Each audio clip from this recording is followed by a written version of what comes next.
Our next presenter is Francois and Edward Degerian, Fellow of Mexican Studies and Director of the Mexico Center at Rice University's Baker Institute. An expert in border studies, Dr. Tony Payan, research focused on border governance, flow, immigration, security, and organized crime.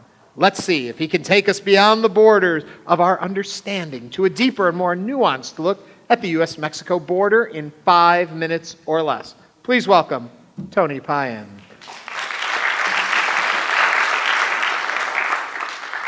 Thank you very much. It's a pleasure to be here as a borderlander sharing some of the thinking and research that I've done on the U.S.-Mexico border. I want to dispel 3 different myths that we have about the U.S.-Mexico border, particularly those of us who live away from the border. The rhetoric, the political rhetoric that we've faced for a while in the United States, I would say for at least 2.5 decades, but certainly in the last couple of years, since the last presidential election, the U.S.-Mexico border has drawn a lot of attention, a lot of negative attention. It has been said that the Mexico U.S. border is a dusty, poor, wretched land, that there is a literal invasion of illegal aliens. It's been said that it's a chaotic, violent, crime-riddled place. There are lots of illegal aliens coming in, and of course that Mexicans are rapists and criminals and maybe some good people. As a borderlander, somebody who spent almost 2 decades living on the U.S.-Mexico border, I can tell you that it is a very different place than that. It is a place where people are normal people. Families are trying to make a living. They're trying to take their children to school. They're trying to study. They're trying to work. They're trying to have a family life on the weekends. They are people who are usually bilingual, bicultural, binational, who are very efficient and very good at understanding 2 political systems, 2 currencies, 2 economic systems, at hedging the border for their own lives. We celebrate Thanksgiving and we celebrate Cinco de Mayo, and we celebrate the 4th of July and Mexican Independence Day. People live on the border like that. The second myth, I think, is that only bad things cross the border.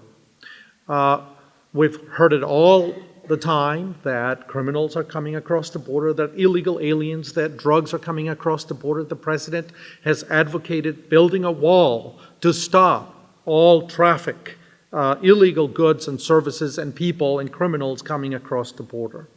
I can tell you that the illegality portion of the U.S.-Mexico border is a very tiny percentage of life in the borderlands. I'll give you one instance of that. 280 million people, vehicles, trucks cross the U.S.-Mexico border every single year. All of them according to U.S. customs laws, all of them complying with all the appropriate rules established by the United States, by Mexico, and of course, binationally. Trade is enormous. We're talking about $560 billion of legitimate trade every single year. And yet, the 2017 year, which saw 400,000 attempts at breaching the border, drew all the budgetary attention, all the bureaucratic attention, and of course, all the political attention. But if you divide 400,000 attempts at crossing the border without documents by the 280 million legitimate legal crossings, you will see that it's a very tiny percentage. So most of the border is actually legal activity that benefits all or most of us. The last is, will the border wall solve the problems of the border? President Trump has said that it will solve the problems, and I can tell you now that it will not.